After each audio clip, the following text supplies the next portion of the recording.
हरे कृष्णा। सबका आज के सत्र में स्वागत है। आज हमारा स्पेशल सत्र है क्योंकि संडे को हमारा गीता सेशन नहीं होता, पर ऐसे माहौल भी फेस्टिवल का है।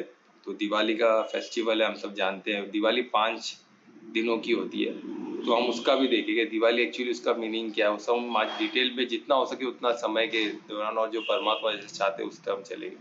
परमात्मा जी क्या दिशा दिखाते हैं, किस तरह हम मदद करते हैं दिवाली को समझने में, है ना, वो भी हम उस तरह हम जाएंगे। तो परमात्मा को समर्पित होकर हम कार्य करते हैं। तो उससे आपको छोटे से प्रेयर से हम आज का सत्र स्टार्ट करते हैं। दोनों हाथों को नमस्कार मुद्रा में लाए, हृदय के पास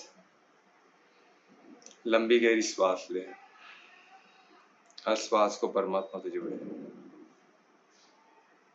परिशुद्ध प्रामाणिक भक्ति से परमात्मा को याद करें, उन्हें धन्यवाद दें।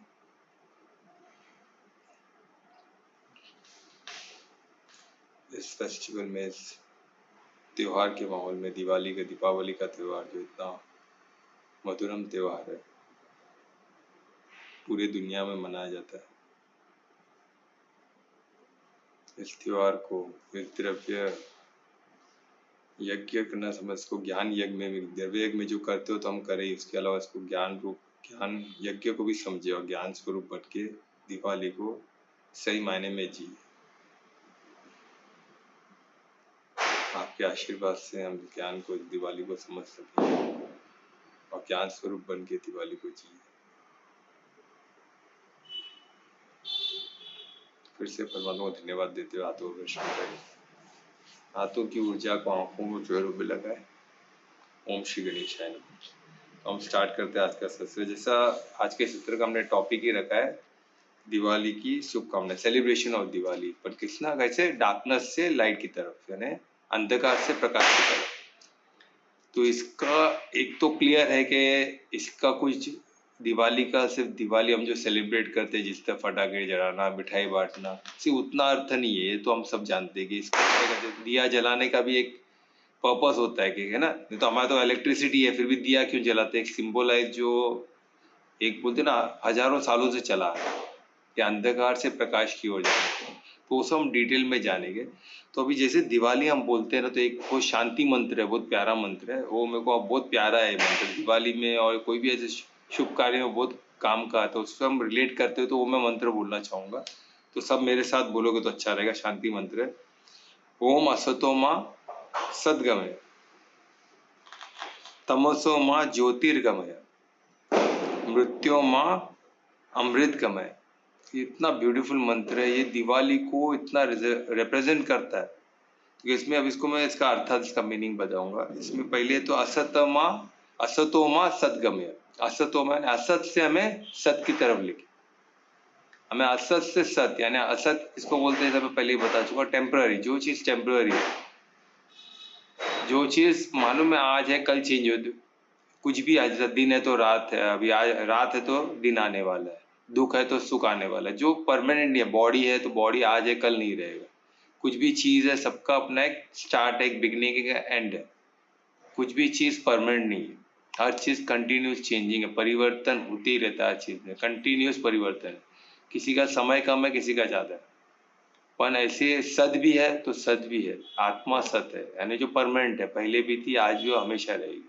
उसी तरह परमात्मा वो भी हमेशा है, ब्रह्मांड हमेशा है ना। तो ये सब चीज जो हमेशा है, तो जो है, जो सत है, उसकी तरफ है ना, उसकी तरफ हमारा दृष्टिकोण उस तरफ जाए, हम जो हमें वो दिखे, हम असत में नहीं फंसे, उसमें एंटेंगल न, है ना। तो ये चीज सबसे पहला शुरुआती इससे हुआ, यानी कितना इंपॉर्टेंट, हमको स्टेप बाय स्टेप दिखाता है। सबसे पहला असत से निकलो, असत की तरफ जाए।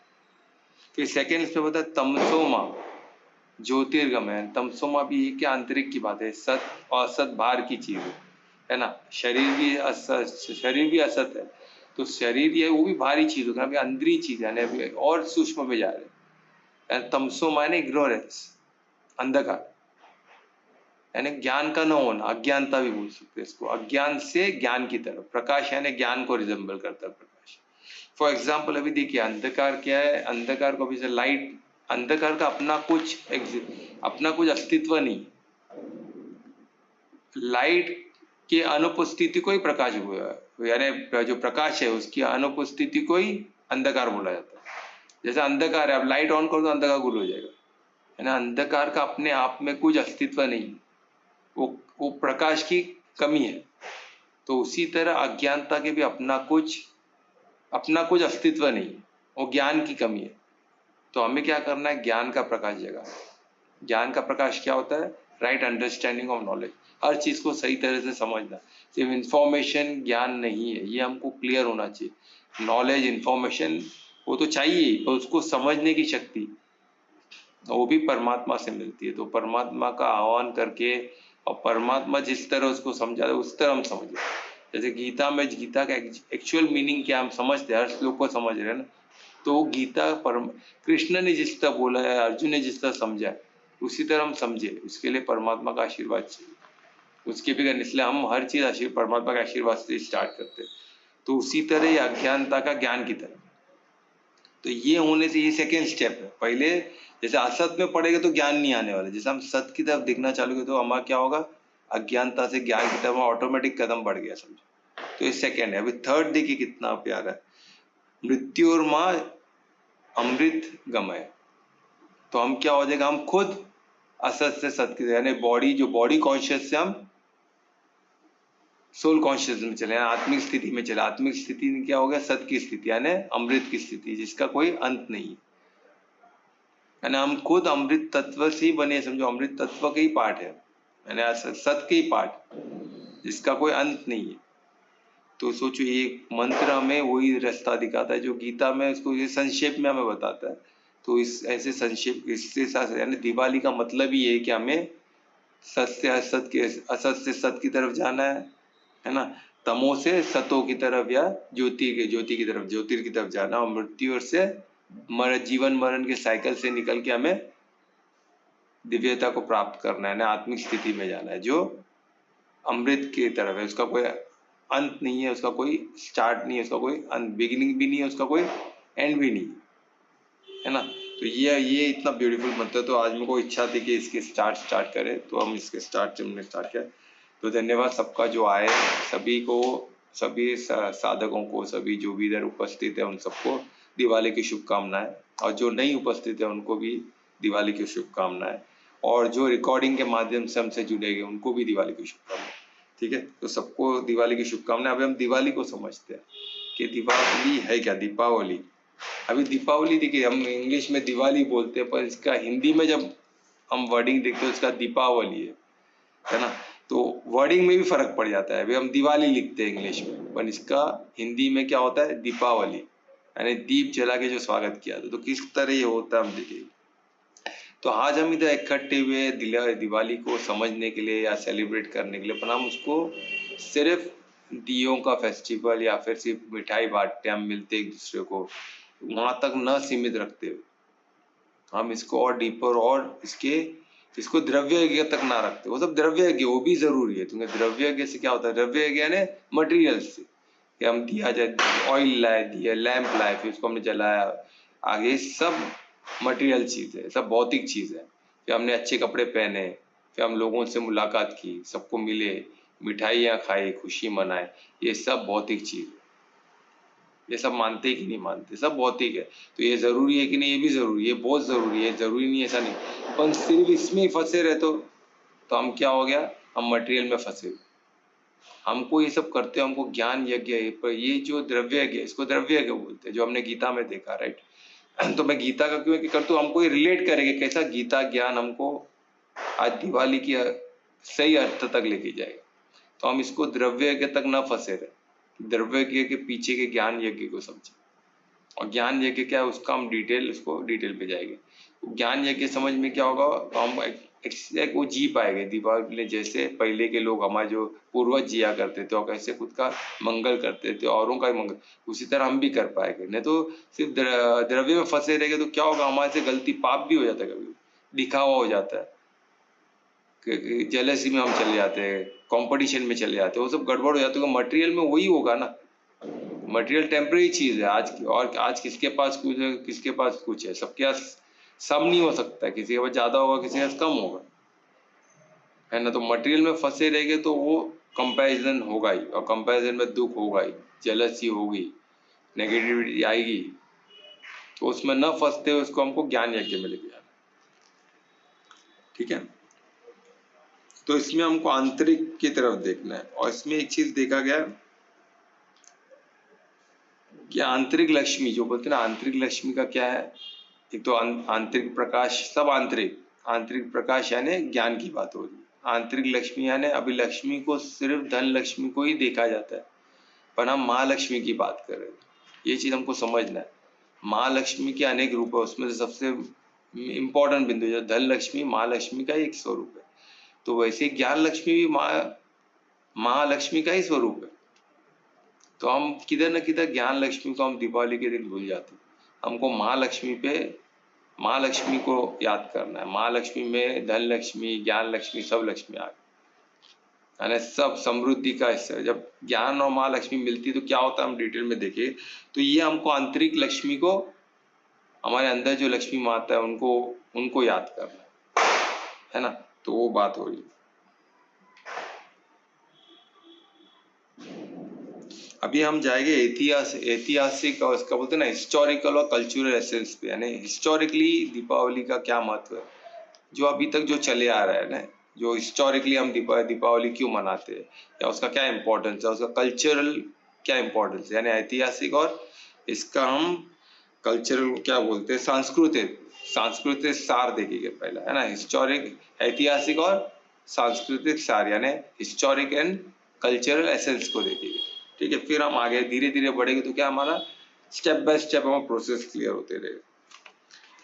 तो ये जो जैसा ऐतिहासिक यानी क्या हो गया, जो द्रव्य है जो हमारे हिस्टोरिक में लिखा हुआ है, जो बुक में लिखा हुआ है, और लिखा हुआ क्या एग्जैक्ट हिस्ट्री में क्या हुआ था, तो वो द्रव्य में ही आएगा, यानी हिस्ट्री में क्या हुआ था, तो वही हम देख रहे हैं, द्रव्य को लेके देख रहे हैं, उसमें क्या अंदर के ज्ञान को भी समझेंगे।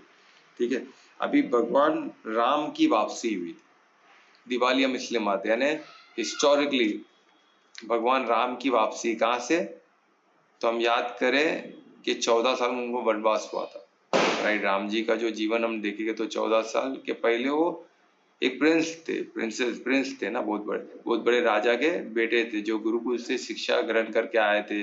कि उन्होंने कम उम्र में क्या क्या किया हमने सब देखा। सीता माता का उनका ब्याह हुआ, उसके बाद उनका क्या हुआ था, वो क्या उनको 14 साल का वनवास मिला। और किस तरह मैं उस पर डिटेल में नहीं जाऊंगा, पर वनवास के माता पिता के आज्ञा को मानते हुए एक क्षण में वो रेडी हो गए वनवास जाने के लिए। 14 साल का वनवास वो इजी नहीं था। कि आज भी हमको एक छोटी चीज हमारे से छूट जाती तो हम कितना दुख करते। उनको तो राजा बना दिया गया था, ही वॉज इलेक्टेड, यानी उनको मंत्रिमंडल में उनको डिक्लेयर कर दिया था। वो चाहे तो अपने माता पिता को अरेस्ट कर सकते थे कि आप राजा को गिरफ्तार कर रहे हैं, राजा को आप वनवास भेज रहे हो, ये तो गुनाह हो गया ना। राजा को कौन कैसे डिसीजन ले सकता है वनवास भेजने का, तो सीधा अरेस्ट कर। लक्ष्मण ने तो बोला भी मैं अरेस्ट करता हूँ माता पिता को, पर राम ने नहीं मान। राम पुत्र धर्म पे टिके, बोले पहली टाइम मेरे पिता ने मुझसे कुछ माता ने मुझसे कुछ मांगा, पिता का वचन निभाने का समय आ गया, तो मैं ऐसे समय पीछे नहीं हटूंगा। और इसमें मेरा सौभाग्य देखा उन्होंने, सोचो, यानी यही तो राम की खूबी है, उन्होंने उसमें अपना सौभाग्य देखा और वो रेडी हो गए किधर जाने के लिए, वनवास जाने के लिए। और 14 साल वनवास के बाद वापसी, और वनवास में उन्होंने क्या क्या किया, वहाँ वही वनवास में उनको राजा राम से भगवान राम बना। ये हम सब जानते हैं, है ना। रामायण हमने काफी लोग ने देखे, तो कुछ कुछ तो हम जानते हैं, उसको समझते हैं अलग अलग लेवल पे, पर उसमें अद्भुत जीवन है राम का, है ना। तो उसमें उन्होंने फिर रावण जो अहंकार के सबसे बड़े अहंकार, जो 10 सिर वाले रावण जो हम बोलते हैं, जो अहंकार को सिंबलाइज करते हैं, अंधकार को सिंबलाइज करते हैं, उन पे विजय हासिल की। वो हम पूरा देखो, जो उनके जो वॉर हुआ था राम और रावण, जब हमने देखो पूरा किस तरह लंका में गए, किस तरह जीते, और फिर रिटर्न वापसी आए। तो वापस आए तो क्या हुआ, जब वापस अयोध्या में लौटे तो लोगों ने दिए से उनका स्वागत किया, दीप जला के उनका स्वागत किया। तो उसके पीछे लोगों की भावना क्या थी, वो 14 साल वो भी दुखी थे, तो उन्होंने दिया जला के क्या किसकी वापसी की, उन्होंने धर्म की वापसी की। तो इसमें एक संक्षेप में, शॉर्ट में हम इसमें से निकाले, हम डिटेल में नहीं जाते, समय हमारे पास कम है, तो मैं एकदम डिटेल में इसका संक्षेप देखे तो इसमें धर्म की वापसी ही प्रकाश की वापसी। अधर्म में प्रकाश नहीं हो सकता, भले आप आर्टिफिशियल है, प्रकाश यानी वो समृद्धि योग ज्ञान नहीं हो सकता अधर्म। अधर्म में आपको तामझाम दिखेगा, भौतिक द्रव्य का सब दिखेगा, तामझाम लाइट लाइटिंग सब दिखेगा, पर उसमें प्रकाश जो बोलते हैं ना ज्ञान, वो नहीं रहेगा, उसमें समृद्धि संभाव कुछ नहीं रहने वाला।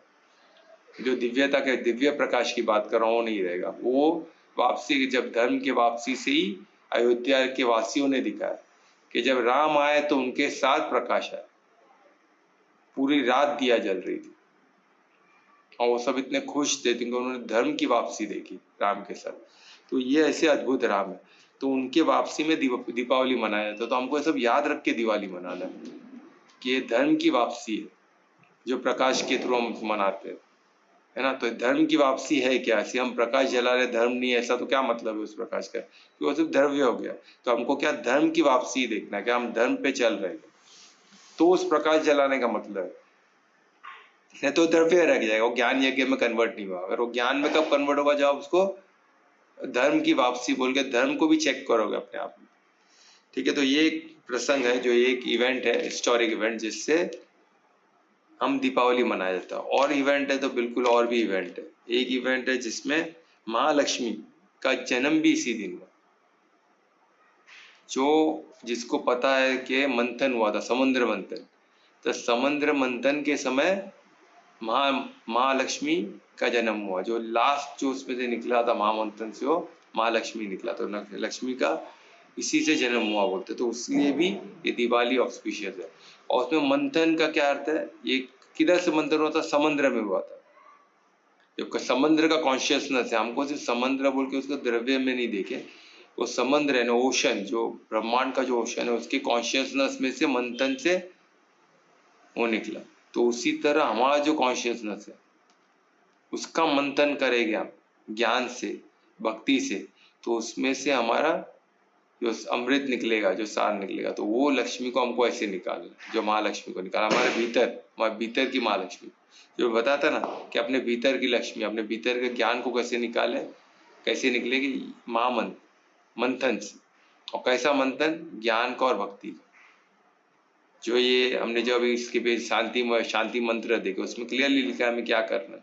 तो मंथन से होगा, साधक बनो, उसको मंत्र, हर चीज को साधो, है ना, मनन चिंतन करो और उसका मंथन में कन्वर्ट करो, कंटिन्यू मनते जाओ।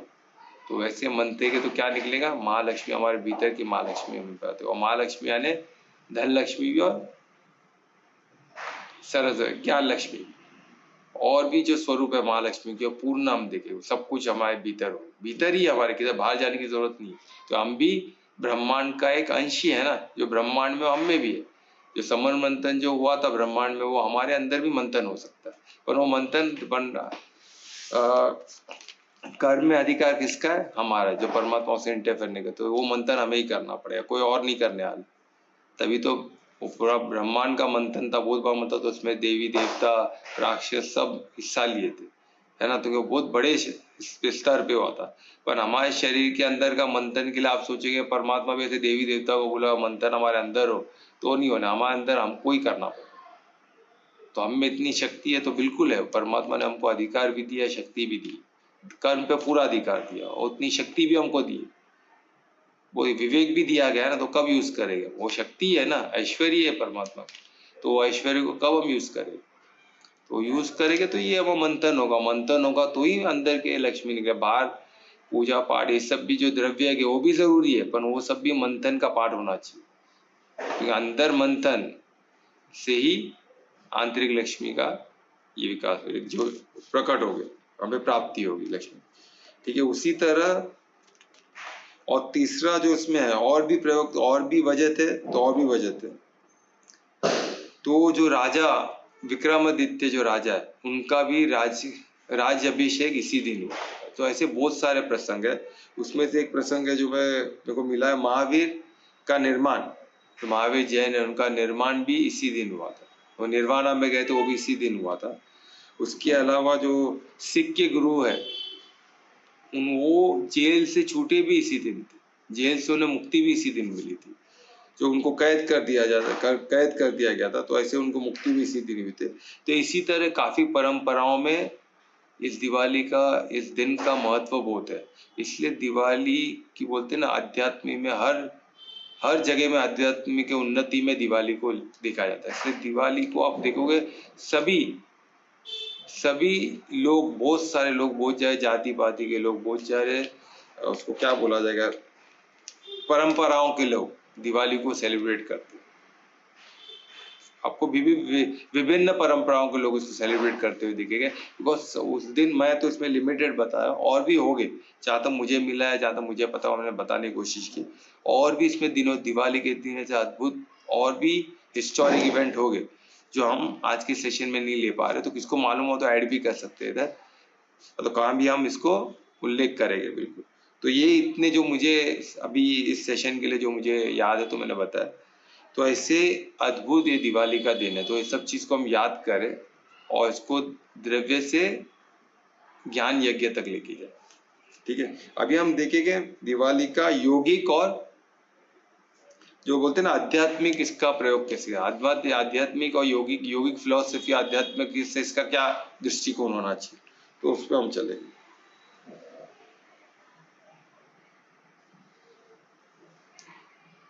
अभी हम इसको जब यौगिक और अध्यात्म में देते तो हमको क्या करना है, हमको इंट्रोवर्ट होना पड़ेगा, गहराई से हमको इसको देखना पड़ेगा, डिटेल में जाना पड़ेगा। तो हम अभी डिटेल में जाएंगे। कैसे डिटेल में आने, हमको आंतरिक, हम कोई प्रोडक्ट के डिटेल में नहीं जा रहे हैं, हम हिस्टोरिक डिटेल में जा रहे हैं। हम अभी डिटेल में कौन से जा रहे हैं, यौगिक यानी क्या होता है, योग यानी जोड़। और यौगिक फिलोसफी क्या, योग दर्शन में हमने देखा क्या, अष्टांग योग देखा, यानी कैसे खुद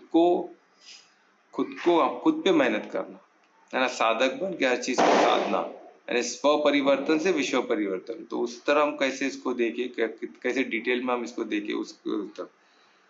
तो उसमें हम अभी दीप को हम जब देखते हैं तो उसको किस तरह देखें, दीप या दिया जो बोलते हैं। तो दिया को हम देखते तो ये हमारी पूरी चेतना इसमें दिखनी चाहिए। हम जब हम दिया को देखते तो उसमें एक चेतना दिखनी चाहिए कि हमारा पूरा चेतना, यानी हमारा बॉडी, हमारा चेतना, यानी हमारा क्षेत्र जो आ गया, हमारा क्षेत्र क्या है, बॉडी है, और क्षेत्र की जो क्षेत्र ज्ञान है और क्षेत्र के पास का जो हो रहा है वो सब इसमें आ गया समझो। ठीक है, तो जब हम दिया को देखते तो हमको ऐसा लगना चाहिए कि हमारी पूरी चेतना उसमें, राइट, चेतना को प्रतिबिंब करते हुए दिखना चाहिए। ऐसे हमें देखना है कि हमको हमारी चेतना को ही प्रतिबिंब करता है। तो उसमें का भी हमारे जो लो है, उसमें भी लो यानी जो आग जो जलती है वो हमारी आत्मा को रिप्रेजेंट करती है। हमें इस तरह देखना है कि लो जो उसमें जो आग है वो उसके आत्मा, हमारे आत्मा को रिप्रेजेंट करती है। ठीक है, और जो आत्मा है, जो अभी इसका प्रकाश, अभी लो है, जो जो दिया को जो लो है, जो आग है, वो आत्मा को रिप्रेजेंट करती है, आत्मा का प्रकाश भी है। अभी दिया है जो लो है तो प्रकाश भी है, तो प्रकाश किसको दिया, जो जागरूकता को, हमारे अवेयरनेस को, हमारे कॉन्शियसनेस को रिप्रेजेंट करती है। तो जितना तक रीच है, जितना तक जा रही है वहां तक हमारा रीच है। तो ये हमको, हमें बॉडी को, तो हमारी आत्मा बिंदु स्वरूप है समझो, अंदर एक लो ही है ना, छोटे से एक है, और उसका विस्तार हमारे पूरे बॉडी तक है और हमारा ओरा तक है। तो हम पूरे ओरा विस्तार ये पूरा क्षेत्र में आता है, और उसका क्षेत्र के चालक कौन है, हमें आत्मा है, यानी आत्मा के जो होते हैं ना क्षेत्र ज्ञान, तो क्षेत्र ज्ञान कौन रखती है, आत्मा को रखता है, हमें रखता है।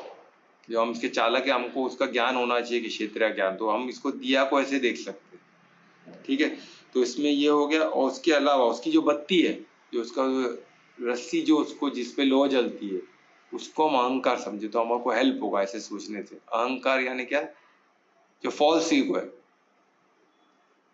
जो अहंकार में एक ही चीज होता है, आत्मा का ज्ञान और सेल्फ रेस्पेक्ट, इसको छोड़ के बाकी कुछ भी चीज सोचना, वो हमारा बॉडी कॉन्शियस है, वो अहंकार में आएगा, यानी फॉल्स ईगो। हमको फॉल्स ईगो में नहीं पहुंचना है, हमको इतना अहंकार काफी है। बोलते हैं अहंकार का बेस्ट, ईगो का क्या है कि हमको फॉल्स ईगो में नहीं, हम डिफरेंट है, हम ये क्षेत्र के, हमारी जिम्मेदारी ये क्षेत्र की, बाकी क्षेत्र की हमारी जिम्मेदारी नहीं है, ये समझना परफेक्ट है। हम हर क्षेत्र की जिम्मेदारी ले सकते नहीं ले सकते, तो हमारा विस्तार, हमारा जो अधिकारी हमारे क्षेत्र तक है ना, क्षेत्र यानी मैं क्षेत्र जो हमने गीता में देखा था शब्द, इसलिए मैं क्षेत्र, जो गीता हमारे साथ नहीं अटेंड किया तो हमारे रिकॉर्डिंग में देख सकते हैं क्षेत्र किसको कहते हैं, पूरा विस्तार में हमने उसको किया है। क्षेत्र यानी में जो जैसे फील्ड है, फील्ड की जो एक्टिविटी है वो पूरा सिर्फ फील्ड ही नहीं, एक्टिविटी है, उसमें क्या हम बीज डालते हैं, क्या फसल उगता है, फार्मर उसको किस तरह से पानी डालता है, खाद डालता है, उसको उसमें जो सनलाइट पड़ता है उसको हम किस तरह ध्यान रखते हैं, सब उसमें एक्टिविटी में आ गया। क्षेत्र में फील्ड ऑफ एक्टिविटी, तो उसमें क्या फसल होगी, उसको कैसे हमको पूरा उस क्षेत्र में आ गया। और क्षेत्र ज्ञान उसको, वो क्षेत्र को चलाने का जो ज्ञान, यानी जो फार्मर के पास, तो ज्ञान से फार्मर की बॉडी भी सब उसका ही पार्ट हो गया, क्षेत्र का ही पार्ट हो गया, पर वो ज्ञान जो है क्षेत्र ज्ञान जो वो अलग है ना। तो वो हमको इसमें देखना है कि वो जो ये जो है, जो बत्ती जो है, जो रस्सी है जिसपे लौ जलता है जो लास्ट में, वो क्या है, वो अहंकार है। तो वो अहंकार उसके अलावा कुछ भी काम का नहीं, तो वो सब जलना चाहिए, वो सब जला दो। जैसी बत्ती जलती है उसमें फॉल्स ईगो है, फॉल्स ईगो है ना, अज्ञानता कि मैं बॉडी हूँ, मैं बेटा हूँ इनका, मैं डॉक्टर हूँ या मैं वकील हूँ, मैं ये पद में मंत्री हूँ, मैं संतरी हूँ, ये सब जला दो। मैं पैसे वाला हूँ या मैं गरीब हूँ, मैं दुखी हूँ, ये सब जो बोलते ना, नेगेटिव और पॉजिटिव दोनों भी सही नहीं, दोनों भी अहंकार को जन्म देता है। जो फैक्ट, जो सत्य है वही बेस्ट है। हम कौन है, महात्मा है, बस यही। वो किसी को पॉजिटिव बोले, कोई नेगेटिव बोले, जो समझे उसको, पर वही शाश्वत है, वही सत्य है। तो सत्य को पकड़ के चलना, हम क्या, आत्मा है ना। तो आत्मा क्या है, ज्योत है, और उसका प्रकाश क्या है, जागरूकता, जो उसका प्रकाश है। जिधर जिधर तक जाता है, तो हमारा प्रकाश, हमारा आत्मा का प्रकाश, हमारा विस्तार कहाँ तक है, हमारा बॉडी में ओरा तक, थोड़ा बाहर ओरा तक है, ठीक है। तो वो हमको समझना है, तो उतना हमारा हो जाए। तो ये हो गया बत्ती। उसमें ऑयल क्या है, ऑयल हमारी इच्छाएं, उसमें तेल हम डालते हैं वो इच्छा है। तो वो इच्छाएं हैं तो वो जलते रहेगा। जिस दिन हमारी इच्छाएं तो समाप्त हो गए, तो हम क्या, परम धाम को प्राप्त हो जाएंगे आराम से। पर इच्छाएं तो रहेगी, तो इच्छाएं कौन सी रखे, धार्मिक इच्छाएं रखे, है ना। वासनाएं को दूर करे, नेगेटिव इच्छा, नेगेटिव को दूर करे, अधर्म की इच्छाओं को दूर करे। तो वैसे बोलते ना, धार्मिक इच्छाओं को तो अलग हो, तो लौ अच्छा जलेगा, नहीं तो विचलित होते रहेगा, लौ डिस्टर्ब रहेगा, तो हमारा प्रकाश प्रकाश भी बराबर नहीं रहेगा, है ना। हमारा कॉन्शियसनेस भी, हर चीज डिस्टर्ब रहेगा, है ना। बुझने का, बीच में कभी बुझने का डर रहेगा, हर चीज का डर बना रहता है ना।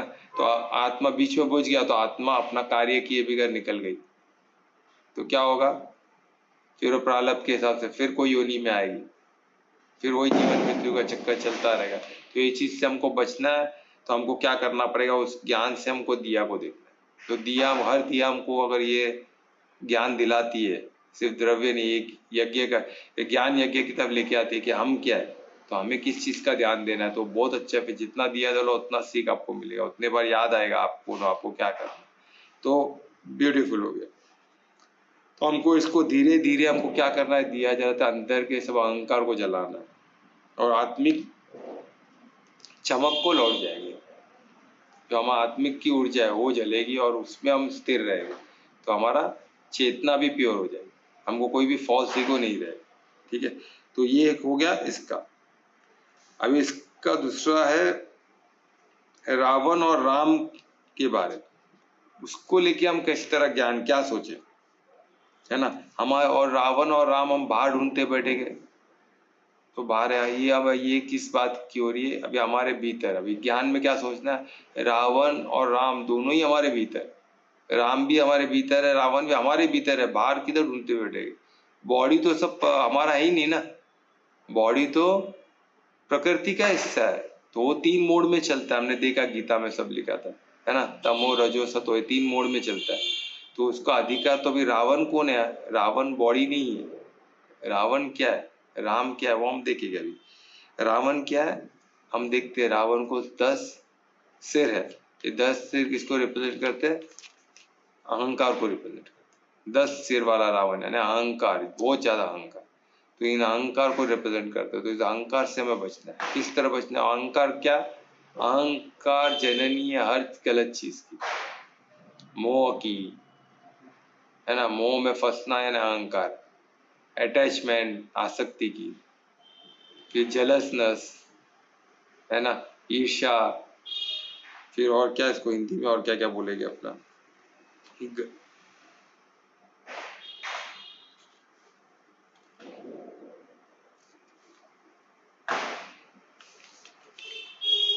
और जो भी नेगेटिविटी है, नहीं बोलते हैं क्रोध आना, ये सब अहंकार की वजह से ही आता है। अहंकार को आपने अगर जीत लिया तो आप जेलसी, हर चीज नेगेटिविटी पकड़ो आप, वो सब किसकी वजह, उसका जड़ किधर है? अहंकार में। अहंकार नहीं है तो आप ये चीज कुछ भी नहीं, हो ही नहीं सकता, पॉसिबल ही नहीं। यहाँ तक कि डिप्रेशन, लोनलीनेस, ये सब भी अहंकार के वजह से होता है। हमको लगता है अहंकार यानी एग्रेसिवनेस ही होगा, ऐसा नहीं है। रावण एग्रेसिव था, पर जो बीमार पड़ते वो भी अहंकार का ही रीजन है उसका।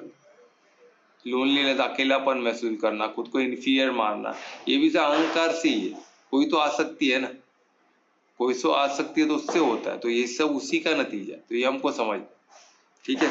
तो ये रावण, अभी हमको क्या करना है? राम को अपने अंदर देना है। समझो बॉडी एक, जैसे अयोध्या है, तो अयोध्या एक राज्य है, तो हम क्या, हम ये बॉडी हमारे लिए राज्य है ना, ये एक क्षेत्र है, तो क्षेत्र के राजा कौन होने चाहिए? राम होने चाहिए। रावण को राज्य दे दोगे तो क्या होगा?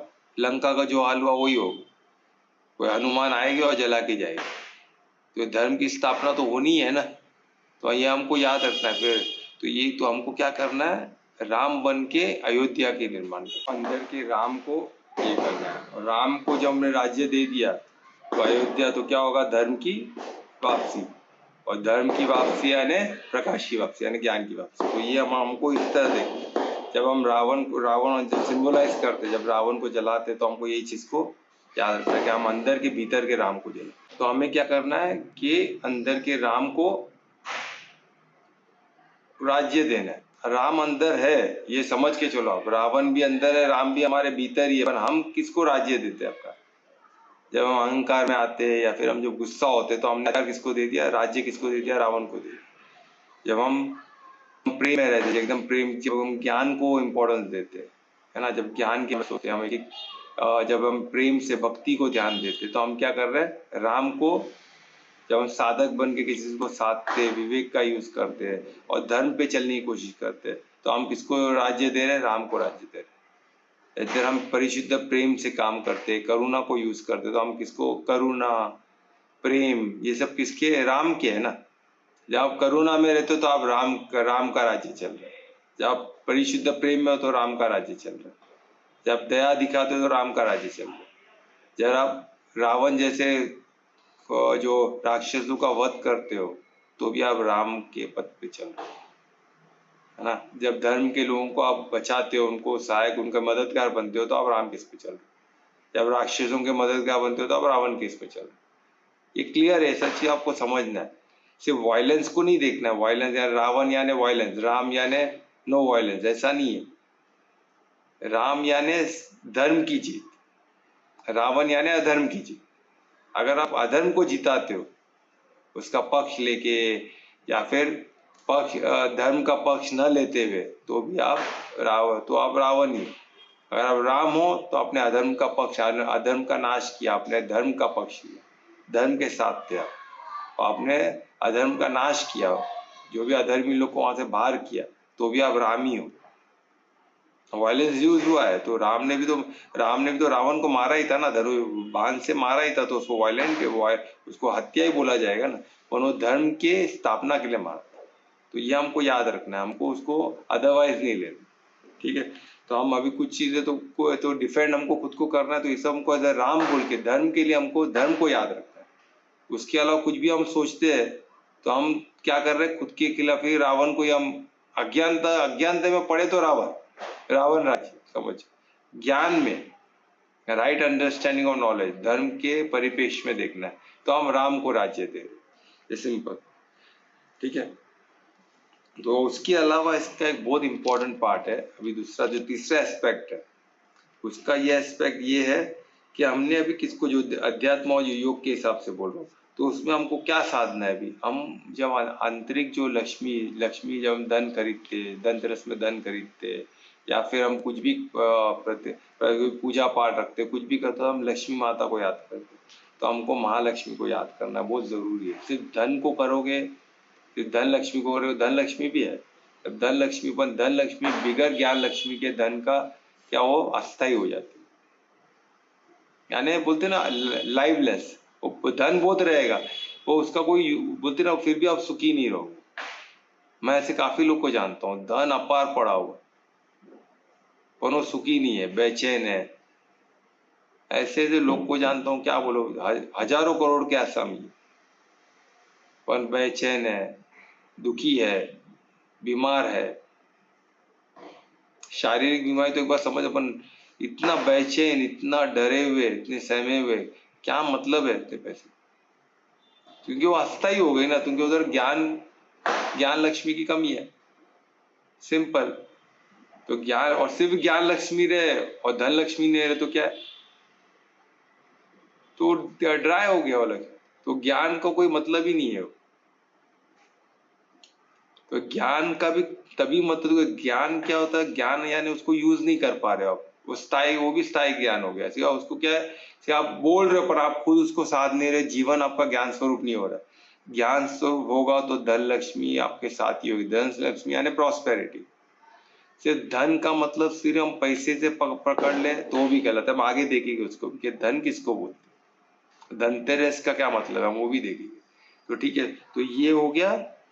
तो हमको जब लक्ष्मी बोलते तो हमको महालक्ष्मी को याद करना है। महालक्ष्मी यानी, महालक्ष्मी में धन लक्ष्मी और ज्ञान लक्ष्मी दोनों, उसके अलावा और भी, और लक्ष्मी की माता का स्वरूप है। तो हम बाद में कभी सेशन में लेंगे, पर फिलहाल हमको धन लक्ष्मी, अभी दीपावली के दिन 5 दिन हमको धन लक्ष्मी और ज्ञान लक्ष्मी दोनों का सोचना है।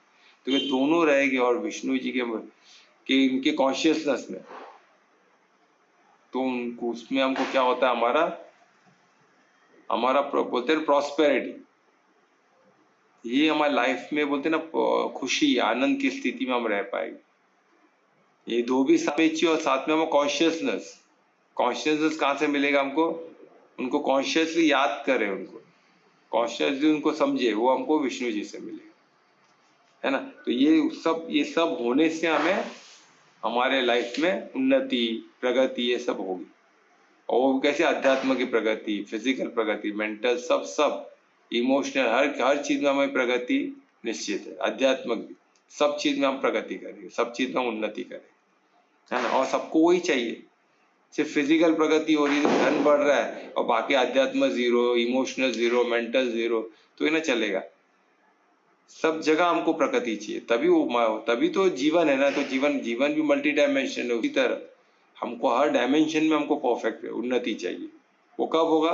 जब धन लक्ष्मी, ज्ञान लक्ष्मी और कॉन्शियसनेस, जो विष्णु जी, वो भी सब चाहिए। कृष्ण यानी जो भी, अब जैसे समझो, सब चाहिए।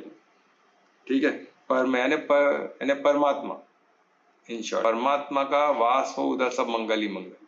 ठीक है, तो अभी हम देखेंगे दीपावली के 5 दिनों का, 5 दिन का जो महत्व, जो दिवाली के 5 दिन है, वो 5 दिन कौन से होते हैं, उनको क्या बोलते हैं, और उसका महत्व क्या है, और उसको कैसे हम आंतरिक यात्रा में कन्वर्ट कर सकते हैं। आंतरिक यात्रा है ना, योग आंतरिक, कैसे इसको आंतरिक यात्रा किस तरह करें जिससे हमको वो ज्ञान यज्ञ में परिवर्तित होगा। जो भी आंतरिक यानी ज्ञान यज्ञ, अगर आंतरिक नहीं है, बाहरी है, तो द्रव्य हो। सिर्फ भौतिक में फंसे हुए तो द्रव्य हो। उसको आंतरिक, अगर हम आंतरिक के हिसाब से छोड़ते, अध्यात्म के हिसाब से, तो ज्ञान यज्ञ। ठीक है, तो हम अभी ये 5 दिन कौन थे, उसमें सबसे पहले कल क्या था? धनतेरस। तो धनतेरस क्या होता है? अब इसमें धनतेरस, उसका शब्द का धन और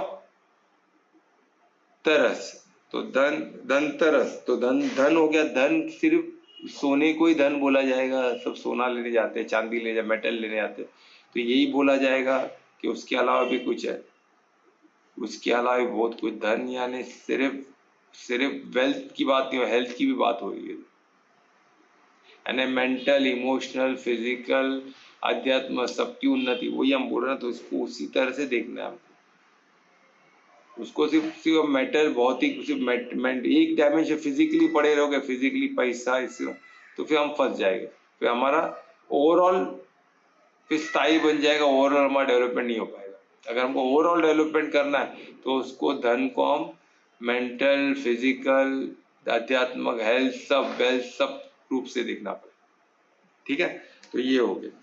अभी इसमें दूसरा कौन सा है? अभी कल क्या है हम देखें, तो कल क्या है? नरक चतुर्दशी। अभी नरक चतुर्दशी क्या है? और ये धनतेरस का जो तेरस है, वो 13 डे ऑफ लूनार साइकिल है, 13वें दिन। 13वें दिन लूनार साइकिल, जो चंद्र का जो साइकिल होता है, उसका 13वें दिन पे धनतेरस मनाया जाता है, तो इसलिए धनतेरस बोला जाता है उसको। तो वो प्यूरिफिकेशन का दिन है, यानी हर चीज का प्यूरिफिकेशन, धन का भी प्यूरिफिकेशन, यानी धन किस तरह, क्या भाव से हमने उसको यूज कर रहे, क्या भाव से हमने उसको इकट्ठा किया है, वो सब उसमें। ज्यादा धन इकट्ठा करना, ज्यादा पैसे, उसको पचाने की भी शक्ति होनी चाहिए, नहीं तो क्या होगा, लालच को निर्माण करें। हर चीज हम जो पचा सके, और पचेगा कैसा, जब हम उसको उसके जब हम धर्म पे रहेंगे, उसका उनको ज्ञान रहेगा, तब उसको हम पचा सकते हैं, तो वो लालच में नहीं हो। कितना भी धन, राम के पास धन नहीं था क्या, बहुत वो राजा थे ना, अपार धन था उनके पास, पर वो कभी लालच में नहीं आए, क्यों, तो उनके पास ज्ञान भी था, धर्म भी था।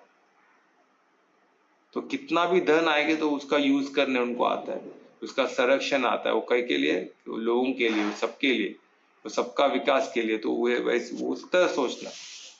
तो वो राम के, तो वही तो अपने अंदर के राम को हमको विकसित करना, तो भी तो राम राज्य होगा। अभी इसमें सेकेंड दिन होता है नरक चतुर्दशी। अभी नरक चतुर्दशी क्या है, ये भी आंतरिक हम कैसे देखें अपन, ये दिन किसको बोलते हैं, जब कृष्ण ने नरकासुर का वध किया था। अभी उसका वध कृष्ण ने किया था या फिर धरती माता ने किया था, वो हमें नहीं पाया, जो भी है, तो जो अपन वध तो हुआ था ना, उस दिन को हम नरकासुर बोल के अपन कोशिश, लड़ा किसने था, कृष्ण ने लड़े, तो उनकी माता का नाम क्या था, दुर्वेश पता है, सत्यभामा। हाँ, सत्यभामा ने उनका अंत किया था, और सत्यभामा भूमि माता का ही स्वरूप है, तो इसलिए उनका अंत उसमें निश्चित है, उनके हाथों से ही वो मरेंगे बोल के। तो कृष्ण ने लड़ा उनसे, पर वो उनको मार नहीं पा रहे थे। तो इसका एक वीडियो भी आने वाला है, ध्रुवेश बनाने वाला है, तो छोटा शॉर्ट क्लिप है, तो शायद कल अपलोड हो जाएगा, तो आप लोग देखें तो आपको इसका विस्तार में इसका मिलेगा। पर नरक चतुर्थी ने अपने अंदर के अंधकार को, राक्षस कौन से, जो भी राक्षस पकड़ो, हमको अंदर के अंधकार को, अज्ञानता को निकालना है ना। कृष्ण की मदद लो, तो आप कृष्ण के मदद से, उनके प्रेम से, उनके परिशुद्ध प्रेम से भी आप विजय हासिल कर सकते हो। और हम गुलामी, और ये गुलामी एक बहुत बड़ी है, इसमें ना बोलते हम गुलामी से बच सकते हैं, नहीं तो हम क्या ऐसे हमेशा ऐसे, अगर हम ऐसे राक्षसों को नहीं पहचाने अंदर के, तो हम उनके गुलाम बन के रहेंगे, और इस गुलामी में हमारा बहुत नाश होगा, क्योंकि हम जीवन मृत्यु के चक्कर इसमें ही फंसे रहेंगे, उसमें से निकल नहीं पाएंगे। तो हमको बहुत ध्यान देना है इस चीज का, ठीक है। उसके बाद क्या आता है, लक्ष्मी पूजा।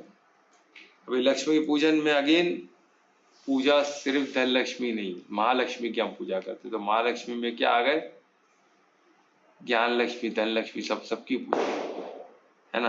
तो ये बहुत इंपॉर्टेंट है, और जब हम ऐसी पूजा करते तो हमारा लाइफ कैसे होता है, हर मेंटली फिजिकली हर चीज में हमारी उन्नति होती है, प्रगति होती है, और वो महालक्ष्मी का सबसे बड़ा, महालक्ष्मी हमारे अंदर जागृत हो गई, समझ जाने, तो हम हर चीज में हम तरक्की कर रहे हैं, ठीक है। तो सबको हमको ऐसी तरक्की चाहिए ना, तो वो चीज यानी लक्ष्मी पूजा का महत्व उस दिन है, तो हमको उसी तरह लेना उसका, और हमको आत्मिक स्थिति में, आत्मा का प्रकाश, आत्मिक स्थिति में हम पहुंच जाएंगे, यानी आनंद में कोश में पहुंच जाए, आनंद में कोश में जहाँ आनंद ही आनंद, ठीक है, जो ड्राइविंग सीट बोल सकते हैं। और उसके बाद हम किधर जाएंगे, परम धाम।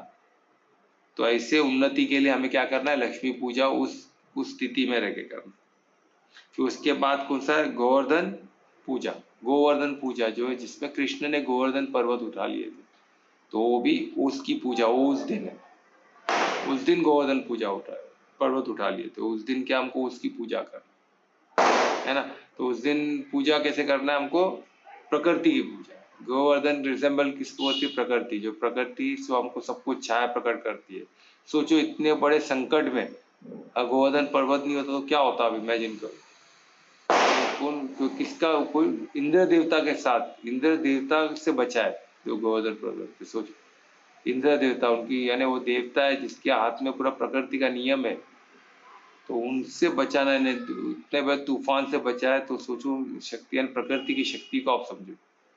तो प्रकृति हमें अन्न भी सब प्रोवाइड करती है, तो प्रकृति की शुद्धि, उस पर हमें ध्यान देना है। प्रकृति की पूजा ने, प्रकृति की पूजी, उसका देखभाल करना, सिर्फ पूजा पे नहीं, उसका ज्ञान यज्ञ क्या होगा, तो प्रकृति का ध्यान, क्योंकि हमारा अधिकार क्षेत्र में आता है। हमारा जैसे हम एक क्षेत्र है तो हमारे क्षेत्र में क्या प्रकृति का, हमारा क्षेत्र एक क्षेत्र के अंदर है ना, तो वो क्षेत्र भी हमारे लिए महत्व है। उस क्षेत्र अच्छा रहेगा तो हम क्या, हमारा शरीर जो क्षेत्र है वो भी क्षेत्र के अंदर है, वो सृष्टि के अंदर है ना, तो वो क्षेत्र का भी हम सब को मिलके उसका ध्यान रखता है। अकेले हम नहीं ध्यान रख पाएंगे, सब लोग मिलके इकट्ठा होकर समूह बना के हम प्रकृति का ध्यान रख सकते हैं। गोवर्धन पर्वत जो हमें फिर ऐसे बड़े बड़े संकट से बचा सकती है ना, तो हमको वो देखना है। तो उसकी पूजा में हम प्रकृति को समावित करें, प्रकृति को हिस्सा बनाए हमारे, है ना, उसको ज्ञान को समझे कि प्रकृति हमारे साथ है, प्रकृति को लेके चलना है हमको। हम अकेले जैसे हम देख रहे हैं बिल्डिंग बना रहे, रोड बना रहे, पोल्यूशन कर रहे हैं, ग्लोबल वार्मिंग, तो हम प्रकृति का सोचते ही नहीं है ना। हम जो भी तरह की जो भी बिजनेस बनाते हैं प्रकृति को बाजू में रखते हैं। हर चीज में प्रकृति इंक्लूड होना चाहिए, हर चीज में प्रकृति की सबका मंगल होना चाहिए, तो बिजनेस मंगल है, नहीं तो अमंगल बिजनेस है। जो भी बिजनेस में पड़ी प्रकृति दूषित हो रही है या किसी की प्रकृति का अमंगल हो रहा है, तो वो बिजनेस वो अमंगल ही है, आपके लिए भी अमंगल है। आपका शरीर प्रकृति का पार्ट, तो आप प्रकृति का अमंगल करो तो आप बचोगे क्या? हम भी नहीं बच सकते। हमारा बॉडी भी प्रकृति इफेक्ट हुई, हमारा बॉडी इफेक्ट। आज क्यों लोग 300 साल जी नहीं पाते? क्योंकि प्रकृति उतनी सॉलिड नहीं, इतनी स्ट्रांग नहीं है ना, तो इसलिए हमारा शरीर भी प्रकृति का इसलिए 300 साल नहीं जी पा रहे। अगर हमने सब मिलके प्रकृति को चेंज कर दिया तो फिर हर कोई 300 साल जिए, इच्छा मृत्यु तक पहुंच सकती। तो उसको प्रकृति को हमको इतना पावरफुल करना पड़ेगा, प्रकृति को शुद्ध करना पड़ेगा। वो हम कैसे कर सकते हैं? गोवर्धन पूजा, यानी प्रकृति की पूजा। तो उसके बाद होता है भाई दूज। भाई दूज जो 5वां दिन है, जो लास्ट दिन है दिवाली का। अब भाई दूज में क्या होता है? ये हम भाई दूज यानी भाई यानी ब्रदरहुड की बात हो रही है, वननेस की बात हो रही है। सिर्फ भाई यानी बहन नहीं, ऐसा नहीं है। भाई बहन से ब्रदरहुड यानी वननेस। अरे अभी कुछ संस्थाओं में सबको भाई बोला जाता है, तो उसका पर्पस ही है कि भाई दूज यानी सब वननेस की बात हो रही है। सब हम भाई भाई है, यानी सब हम एक दूसरे के मददगार बने, है ना, सब एक दूसरे को ज्ञान में लाए, धर्म समझाए, अधर्मियों को भी धर्म समझाए, और सबको संगठित लाए। नहीं आया तो उनको कोशिश करे तो उनको अलग रहे, फिर उनके साथ मिलकर हम अधर्मी नहीं बन सकते, है ना। उनको कोशिश करते रहे कि भाई वो धर्म में आए, नहीं तो फिर उनको छोड़ दे, क्योंकि प्रकृति उनको देख लेगी, परमात्मा उनको देख लेगा। हमको स्व परिवर्तन से विश्व परिवर्तन, तो ये हमको वननेस का देखना है। इसमें वसुदेवम कुटुंबकम, जो वसुदेवम कुटुंबकम जो हमारा जो वेद पुराण में जो दिया गया, जो हमारे कल्चर में जो ये शब्द है, इसका महत्व, इससे भाव इससे बहुत महत्व। तो जब भी हम भाई दूज मनाए तो हमको भाई दूज में क्या देखना है? सिर्फ मेरा भाई या मेरी बहन आए, मेरा वैसा नहीं है, ओवरऑल ब्रदर, यानी वसुदेवम कुटुंबम की बात हो रही है, यानी पूरा विश्व हमारे परिवार। हम सब भाई, हम सब ब्रदर, हम एक दूसरे के भाई बहन, और हम सब वन है, एक है। तो हम सृष्टि एक है, उसके अंदर हम एक है, पूरा ब्रह्मांड भी एक है, और हम सब ब्रह्मांड के हिस्सा है ना। तो सब जो लॉ हम पे इफेक्ट, सब चीज का हम पे इफेक्ट है, हमारा उस पे इफेक्ट है। हम सब कड़ी है ना। हम जो क्षेत्र है, तो बड़े क्षेत्र का हम कड़ी है, तो हम उस क्षेत्र को, बड़े क्षेत्र को इफेक्ट करते हैं, बड़ा क्षेत्र हमको इफेक्ट करता है। तो हमको एक दूसरे के मददगार बनना ही पड़ेगा, उसके बगैर हम नहीं बच सकते। तो ये चीज को समझना। तो ये चीज हो गया हमारा 5 दिन का महत्व। अभी हम इसको देखेंगे, प्रकाश का आंतरिक विज्ञान क्या है। प्रकाश का आंतरिक विज्ञान, तो उसको योग फिलॉसफी के हम समझेंगे। योग फिलॉसफी में जो तमो रजो सतो बोलते, तो हमको सतो की तरफ जाना है। मैं थोड़ा फास्ट ले रहा हूँ तो हमारा समय हो गया। तो हमें योग फिलॉसफी के साथ जब हम दिवाली को देखते तो हमको हमारा मेक ही याद रहना चाहिए। हमको क्या करना? तमो से सतो। हम आत्मा तो सतो ही है, शुद्ध सतो है। हमको एक बॉडी को हमें सतो से तमो में लेके आ रहा है। तो कैसे? हमको दिनचर्या हो, अष्टांग योग याद करना पड़ेगा, जिसमें हमको दिनचर्या पे ध्यान देना पड़ेगा, आचरण पे ध्यान देना पड़ेगा, और ये सब। और फिर चरित्र, ये कब होगा? जब अष्टांग योग करेंगे, यम नियम आसन प्राणायाम ध्यान धारणा ध्यान समाधि। जब वो सिस्टमेटिकली उस चीज पे चलेंगे तो हम समाधि में पहुंचेंगे। हम योग के लिए, परमात्मा से योग के लिए आत्मिक स्थिति में पहुंचेंगे। आत्मिक स्थिति से फिर परम धाम परमात्मा सब पॉसिबल, यानी योग के लिए हम लायक हुए। तो वो कब होगा? जब हम योग के हिसाब से सोचेंगे, योगी फिलॉसफी, योग तमो से सतो की तरफ, ठीक है, जो आत्मिक स्थिति की तरफ। और फिर आयुर्वेद, नेचुरोपैथी जो हीलिंग प्रोसेस है उसमें क्या देखना है हमें, डिटॉक्सिफाई, खुद को शुद्ध करना, प्यूरिफाई करना, खुद को जो प्रवाह क्षेत्र को भी और आसपास के जो प्रकृति को भी शुद्ध करना है। खुद को शुद्ध कैसे करें, हमारे पास आयुर्वेद में बहुत तरीके हैं जिससे हम शुद्धि कर सकते हैं। सही चीज खाए, सही चीज पिए, फिर शुद्धि क्रिया है वो हम अपनाएं। खुद के शरीर को, हर ब्लड को, हर मांसपेशियों को, हर एक चीज को शुद्धि किया जाता है, मन को शुद्ध किया जाता है मंत्र उच्चारण से, कीर्तन से, बहुत से। तो अध्यात्म का पार्ट हो गया। पर आयुर्वेद से हम बॉडी की शुद्धि की बात करें तो वो कैसे करें, अच्छा चीज खाए, फिर उसके अलग अलग क्रियाएं वो हम करें। योग विद्या से भी हम क्रियाएं कर सकते, वो सब करके हम खुद के बॉडी को शुद्ध करें और फिर प्रकृति को भी शुद्ध करें, है ना। झाड़, आसपास झाड़ पौधे लगाए, है ना। क्या तो हम जैसे दिया को अगर पकड़ते, दिया में देसी घी का यूज करें, फिर उसको प्रज्वलित करें, तो उससे क्या होगा, वातावरण शुद्ध होता है, ऑक्सीजन की मात्रा बढ़ती है ना, वाइब्रेशन अच्छा होता है। तो ये सब हमारे क्षेत्र को और सृष्टि को भी मदद करता है। ठीक है। तीसरा इसमें होता है अध्यात्म से। अध्यात्म के लेवल पे क्या करें, अध्यात्म के लेवल पे ज्ञान को, सत्संग करें, है ना। जैसे हम आज एक मिलके हम कैसे सत्संग कर रहे हैं, समझ रहे हैं, ज्ञान यज्ञ को समझ रहे हैं, तो ऐसे समझे, इसका मंथन करें, कीर्तन करें, मनन चिंतन करें। ये सब करते, कीर्तन, मनन चिंतन, मंत्र उच्चारण, जैसे हमने शांति मंत्र किया उसका मंत्र उच्चारण करें, है ना। फिर गायत्री मंत्र है उसका उच्चारण करें, महामंत्र है उसका उच्चारण करें, जो भी मंत्र आपको मिला गया, जो आपको गुरु ने दिया, उस मंत्र का उच्चारण करें, है ना। जो मंत्र सिद्ध करके देते तो वैसे मंत्र का उच्चारण करते, पर सब धार्मिक होना चाहिए। कोई भी अधर्म कार्य में हमें नहीं पढ़ना है, फिर कोई भी हो अधर्म चीज बोल रहा है तो वो गुरु ही नहीं है मेरे से। कोई भी गुरु आपको अधर्म में गाइड नहीं करेगा, जो धर्म में गाइड करना है धर्म गुरु है, बाकी सब गुरु ही नहीं हो।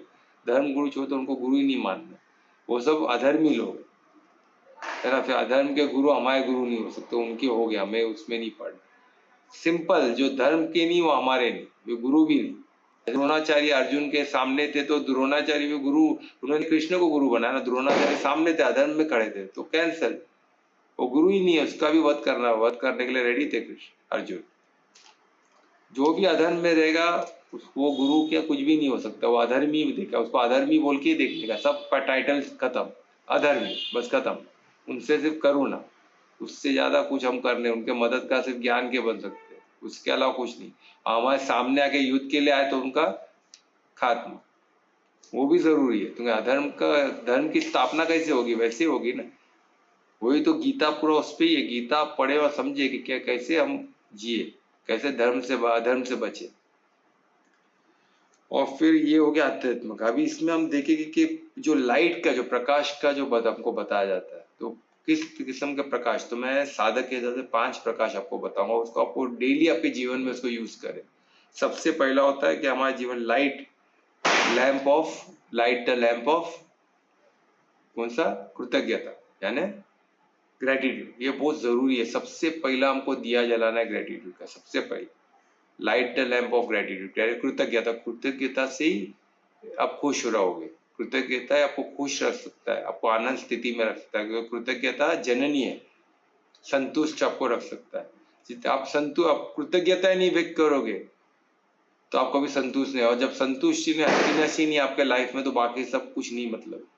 तो सबसे पहला आप खुश होना चाहिए, तो कृतज्ञ, संतुष्ट आने चाहिए, आनंद स्थिति में आना चाहिए, जो आत्मिक स्थिति का अनुभव आपको कराएगी। तो उसके लिए आपको कृतज्ञता जननी है उस चीज की। तो सबसे पहला दिया जलाओ कृतज्ञता की, है ना। कृतज्ञता है ना, ग्रेटिट्यूड, थैंकफुल भी है। सबसे पहले उठ के मेरे को, हम नींद से उठे उसके लिए ग्रेटिट्यूड। तो कितने लोग उठ नहीं पाते, फिर हमारा परिवार वाले उठे उसके लिए ग्रेटिट्यूड। पहले इससे शुरुआत करें, फिर हर चीज जो आपको मिलता है उसके लिए ग्रेटिट्यूड।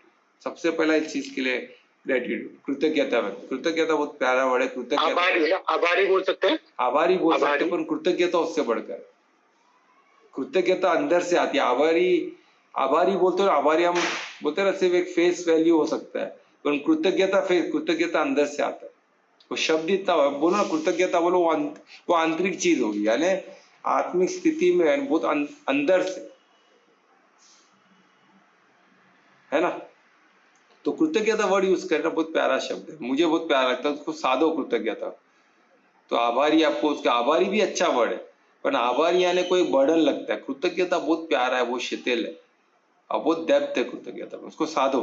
तो बहुत उसमें से मिलेगा आपको, बहुत कुछ मिलेगा। ऐसे एक शब्द को साधो, कृतज्ञता साधने जैसा शब्द है ना, बहुत साधने का, परिशुद्ध प्रेम साधने जैसा शब्द है, ये सब साधने जैसा शब्द है, इसको साधो शब्द को, ठीक है। फिर उसके बाद light a lamp of compassion, करुणा, करुणा और एक बहुत पावरफुल वर्ड है। तो करुणा क्या है? परिशुद्ध प्रेम का एक स्वरूप है। अभी करुणा क्यों? हर चीज लाइट ऑफ करुणा से हमको स्टार्ट करना है, परिशुद्ध प्रेम से नहीं। सबसे पहले हमको लाइट ऑफ करुणा से स्टार्ट करना है। जब हमको पता चला वो बंदा, हर एक से करुणा आप कर सकते हो, करुणा में कोई चॉइस नहीं है, सबसे करुणा। और जब हमको पता चला वो धार्मिक है, वो धर्म के लिए सब कार्य कर रहा है, तब उसको हम परिशुद्ध प्रेम में कन्वर्ट कर सकते हैं, उसके मददगार बन सकते हैं। जब तक हमें नहीं पता है कौन है क्या है, वो धर्म में चल रहा है अधर्म में चल रहा है, तब तक करुणा। तो इसलिए लाइट द लैंप ऑफ करुणा, नॉट परिशुद्ध प्रेम। परिशुद्ध करुणा ऑटोमेटिक परिशुद्ध प्रेम में कन्वर्ट हो जाएगा जब आपको पता चलेगा वो धार्मिक है ना। तो आप उसके मददगार बनोगे, तब आपको वो परमात्मा की तरफ गति देगा, तो ऑटोमेटिकली परिशुद्ध प्रेम आ जाएगा। तब तक सिर्फ करुणा, किसी से भी परिशुद्ध प्रेम नहीं। परिशुद्ध प्रेम सिर्फ धार्मिक, और परिशुद्ध प्रेम यानी मैं आज का लव की बात नहीं कर रहा। परिशुद्ध प्रेम जो स्टेट ऑफ लव, यानी परिशुद्ध प्रेम यानी वो स्थिति, या जो कृष्ण की स्थिति थी। कृष्ण परिशुद्ध प्रेम में थे, राधा परिशुद्ध प्रेम में थे। मैं उस परिशुद्ध प्रेम, डिवाइन लव की बात हो रही है, ठीक है। तो परिशुद्ध है, शुद्ध प्रेम, इधर कोई चाहिए नहीं, सिर्फ देना ही देना है ना। देना है, परिशुद्ध प्रेम आपको फ्रीडम देता है, आपको इंडिपेंडेंस देता है, आपको फ्री करता है। सिर्फ उसमें से सिर्फ देने की इच्छा होती है, लेने की इच्छा नहीं होती, उसको परिशुद्ध प्रेम बोलते हैं। जो कृष्ण की, तो याद राधा कृष्ण को आप याद करो, आपको परिशुद्ध प्रेम दिखेगा। राम को याद करो, परिशुद्ध प्रेम दिखेगा। हनुमान जी को याद करो, परिशुद्ध प्रेम दिखेगा। ये सब परिशुद्ध प्रेम को सिंबॉलिक करते हैं, जो भक्ति की परम सीमा है ना, परम परम पे लेके आने की स्थिति है, ठीक है। तो उसके बाद आएगा लाइट द लैंप ऑफ, क्या लिखा था मैंने, हाँ, ज्ञान। लाइट द लैंप ऑफ ज्ञान, लैंप, उसकी दो के बाद ही ज्ञान, तभी ज्ञान का बात करना है, तब तक ज्ञान नहीं। पहले दो चीज, सबसे पहला हमको कृतज्ञता, सेकंड ये एज ए साधक मुझे ये ऑर्डर लगता है, आप लोग भी आपके हिसाब से देख लो, एक चीज ऊपर नीचे हुआ तो कुछ फर्क नहीं पड़ता, पर ये ऑर्डर मुझे लगता है बहुत प्यारा है। तो पहले कृतज्ञता है, सेकंड करुणा, थर्ड ज्ञान, है ना। तो ज्ञान यानी क्या? राइट यूज ऑफ नॉलेज, तब आपको याद, तो उसमें युक्ति भी आ जाएगी, है ना। बहुत प्यारा है, ज्ञान को समझो, जो विवेक से आप धर्म अधर्म को भेद कर पाओगे, तो आपको ज्ञान एकदम क्लियर हो। इसलिए पहले परिशुद्ध प्रेम है और पहले कृतज्ञता है, इसलिए ज्ञान, फिर आपको ज्ञान समझ में आ जाएगा। एक बार ज्ञान स्वरूप आप बन गए तो फिर क्या बात है। तो ज्ञान स्वरूप बन गए तो ज्ञान स्वरूप ही बने रहना है ना। ज्ञान स्वरूप में रहना यानी आत्मिक स्थिति में रहना, ठीक है। फिर लाइट द लैंप ऑफ, उसके बाद light the lamp of forgiveness. जब तक ज्ञान नहीं, आप क्या फॉरगिव करोगे? और फॉरगिव किसकी बात हो रही है? खुद को करे पहले, नहीं तो कोई ज्ञान ही नहीं है तो फॉरगिव करेगा ही नहीं, वो पकड़े, हर चीज को पकड़ के रखे, आसक्ति में पड़ा रहेगा। जब आप ज्ञान स्वरूप में आ जाते हो तो आप क्या करते हो? फॉरगिव करते हो, खुद को फॉरगिव करते हो, क्योंकि आप सेल्फ लव में हो ना। आप खुद के शरीर से परिशुद्ध प्रेम करते हो। सेल्फ लव, जो सेल्फ लव नहीं करता किसी को प्रेम क्या करेगा? परिशुद्ध प्रेम में आ ही नहीं सकता इंसान। सेल्फ लव, अपने शरीर से प्यार, और ये शरीर से प्यार यानी आसक्ति की बात नहीं हो रही। एक माँ जैसे अपने बच्चों को, जैसे हमको अपने एक सेल को प्यार करना है, कुछ भी उटपटांग खाना नहीं है, क्योंकि हमारे बच्चों को हम उटपटांग जहर खिला सकते, तो हम अपने बॉडी, जो हमारे बॉडी के सेल है, जो हमारे पे डिपेंड है टोटल। हमारे बच्चे तो भी बाहर जाके कुछ खा पी सकते हैं, पर ये जो सेल है तो आप पे ही डिपेंड है। तो इनसे बड़े बच्चे कौन हो सकते हैं आपके? इतने आज्ञाकारी बच्चे कौन हो सकते हैं? जो आपके आज्ञा पे, आपके रहमो करम पे पले, आपके आशीर्वाद के, उनसे उनकी जीवन चल रही है।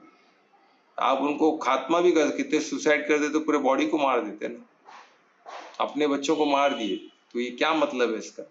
आप तो ही ना बॉडी हो, आप इस क्षेत्र को चलाने वाले चालक हो, तो आप आपके क्षेत्र को, आपको जितना प्यार करना, उसको प्यार करना, उसका उन्नति का सोचना है। तो कब सोचोगे? जब आप उससे हर चीज को खुद को फॉरगिव करो। ये शरीर ने किया तो उसको पकड़ के रखना है, वो ऐसे ही है, वो बेकारी है, मैं गुस्से वाला ही हूँ, ऐसे नहीं। फॉरगिव, मैंने किया, पर क्या करना है हमको? खुद को फॉरगिव करना, उसको फिर क्या करना है?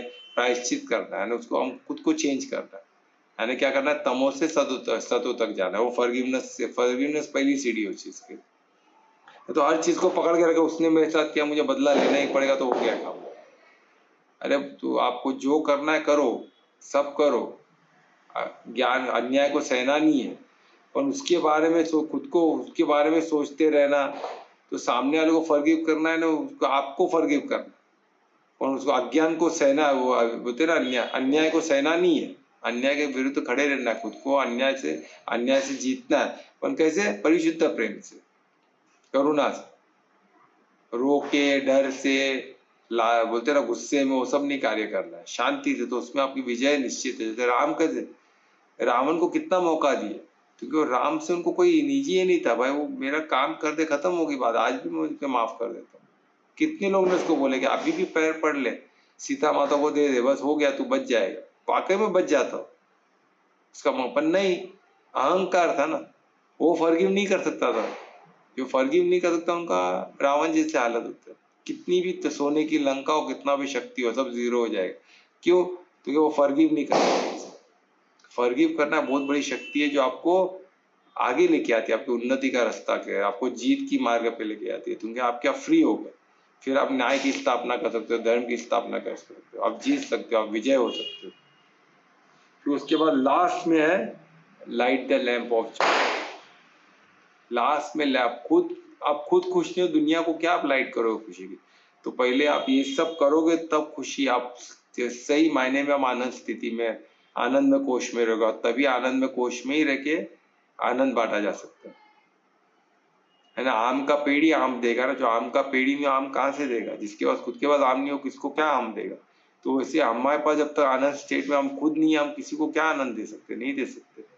तो हमको पहले सबसे पहले आनंद कोश में जाना होगा, आनंद की स्थिति, आनंद को देना, तभी हम दे सकते, तभी हम लाइट आनंद का दूसरे के जीवन में तब तक हमको स्व परिवर्तन, खुद पे मेहनत करना, और फिर विश्व परिवर्तन ऑटोमेटिक हो जाएगा। आप ऐसे उज्ज्वलित हो जाओगे कि सबको रास्ता होगा, आप प्रज्वलित हो जाओगे तो आपके रोशनी में सब आपको फॉलो करना चालू कर देगा, तो आपके पीछे पीछे चलेंगे तो सबका मंगल हो जाएगा, है ना। फिर उनको सिर्फ फॉलो करना है, मंगल होना ही होना है, कैसे नहीं होगा? पॉसिबल ही नहीं है। राम के पीछे जो चले सबका मंगल हुआ, सबका मंगल। कोई भी अमंगल नहीं थे, जो भी राम के नाम को पकड़ के चले, उन सबका मंगल है। जो कृष्ण के पद पे, उनका सबका मंगल ही मंगल है, ऐसा हो ही नहीं सकता मंगल। ठीक है, जो गीता ज्ञान को समझे और उसके सब जीवन का मंगल होना निश्चित है। ठीक है, अभी इसको हम कैसे मेडिटेशन में कैसे ले? रोज सुबह उठ के हम इस ज्ञान, इसको मंथन चिंतन करें, ध्यान करें, मेडिटेट करें, बहुत जरूरी है ना मेडिटेशन। और फिर इसको संकल्प में बदल। कुछ भी चीज को जब तक संकल्प नहीं रहेगा तब तक तो सिद्ध नहीं होगा। ये जो भी हम आज देखें उसको, कोई भी चीज को इसको संकल्प में कन्वर्ट करें। संकल्प से सिद्धि होती है। जब तक हम कोई भी संकल्प में लेते, सिद्धि हो ही नहीं सकती है। संकल्पबद्ध हो, संकल्प ले और करे। तो मैं चाहूंगा कि आज दिवाली के समय 5 दिनों में कुछ ना कुछ संकल्प ले, और धार्मिक संकल्प, ऐसा नहीं कि है ना भौतिक संकल्प, अध्यात्म, ऐसे संकल्प जो आपको हर क्षेत्र में उन्नति दे, फिजिकल, मेंटल, इमोशनल, है ना, स्पिरिचुअल, हर क्षेत्र में आपकी उन्नति हो। ऐसा एक संकल्प। अगर आपको शेयर करना है, आप शेयर भी कर सकते हो वैसे, है ना। अगर मदद चाहिए तो उसमें हम संकल्प के लिए मदद भी कर सकते हैं, हम मिलके डिसाइड कर सकते हैं, बिल्कुल क्या है उसमें, हम एक दूसरे के मददगार बन ही सकते हैं।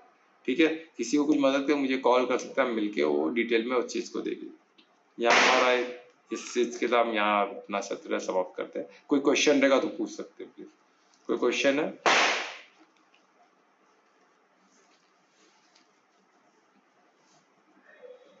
कोई क्वेश्चन नहीं? तो ठीक है, आज दिवाली के लिए कोई किसी ने कीर्तन को स्पेशल तैयार किया है? दिवाली है तो कोई भी कीर्तन, कोई भी गाना चल जाएगा। कल्पना तुम कर रही हो? कोमल ने की थी, कहाँ चल गई? आई कोमल है। कोमल तुम कर रही हो आज? उसने किया था। अच्छा, की है, तैयारी की है, चलो बहुत अच्छे। कोमल क्या कर रही हो तुम? सर मैं जा रही थी तो माँ सुनीता जा रही थी। क्या? हाँ सुनीता गाने वाली है तो ठीक है, मैं रिक्वेस्ट करूंगा कोमल से कि आज कर दो।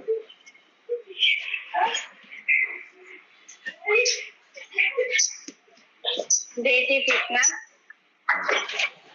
ओम देवी माता उमैया देवी माता उम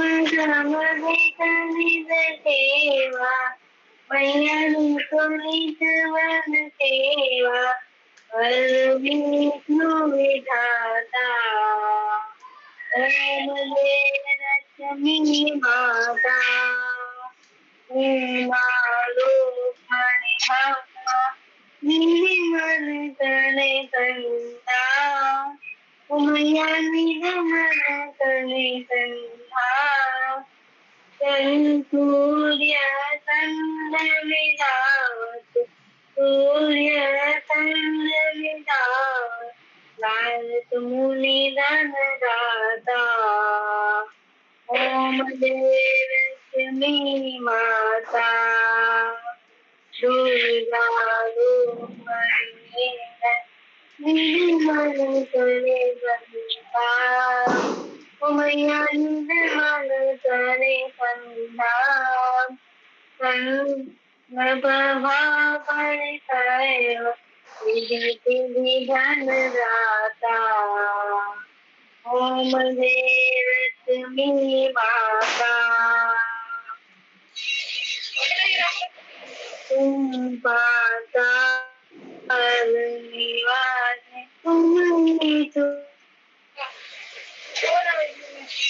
परदाता उमैया तुम्ही शुभ परदाता कर्म प्रभाव परतासन कर्म प्रभाव परतासन कर्म नहीं घबराता ओम देवलक्ष्मी माता जिस घर में तुमने की हो सदा उस सर्व फल दाता उमैया उस सर्व फल दाता तेज प्रभाव पर शासन तेज प्रभाव पर शासन मन नहीं घबराता ओम लक्ष्मी माता ओम लक्ष्मी माता ओम लक्ष्मी माता जय लक्ष्मी माता।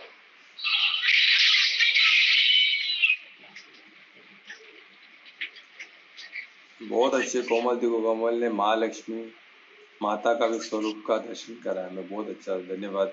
आज ये बहुत राइट समय पे हुआ है, देखिए बहुत बढ़िया। तो अभी माँ मंत्र भी तुम ही बोलोगी कोमल?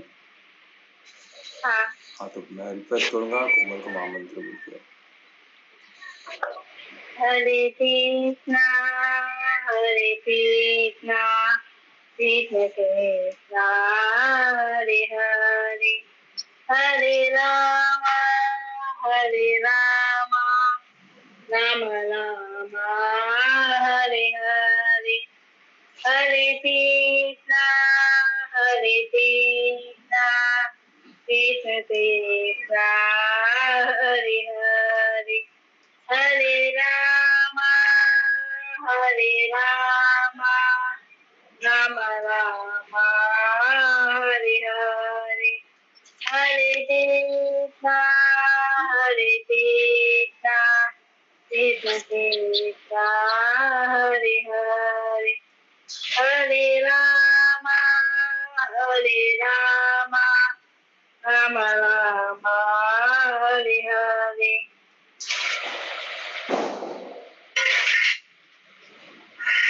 बहुत धन्यवाद कोमल, जो इतना अच्छा अपने माँ मंत्र दिया। तो इस महा मंत्र के साथ आज का सत्र यहाँ समाप्त करते हैं। कल फिर मिलेंगे 9 बजे अपने गीता ज्ञान। तो सबका मंगल हो, शुभ रात्रि। सबको एक बार फिर से शुभ दिवाली की शुभकामनाएं। धन्यवाद सबका। धन्यवाद सर, शुभ रात्रि सभी को। शुभ रात्रि सभी को।